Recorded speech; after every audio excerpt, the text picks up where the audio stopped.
Hello everyone, in today's quick video we are reviewing ERPNext, a popular open source ERP system.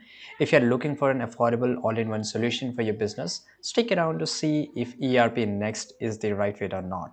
So ERPNext is a free open source ERP platform that helps businesses manage accounting, inventory, HR, CRM and more. It's great for small to medium sized business and offer both self-hosted and cloud-hosted option. Here are some standout features. It is good for accounting, invoicing, tax management, and financial reporting. Inventory, tracking stocks levels and automatic reordering, manage leads, opportunities, CRMs, handle HR and payroll. It also handle and track task time and expenses.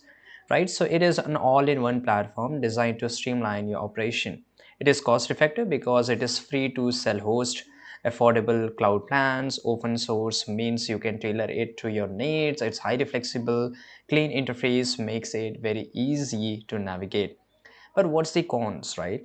So the setup can be tricky for non-techies because you need to be at least have some knowledge or some skill how you can set this up, or you can look for tutorials over YouTube or read somewhere, right? But obviously it will consume some time. Not ideal for large enterprise. Self-hosting requires a robust server, which is ERP is perfect for small to medium businesses or startups with technical expertise. But if you're a large enterprise or need plug and play, simply said, it might not be the best fit. If you're looking for an affordable flexible ERP solution, ERP Next is a worth a try. Thanks for watching this video.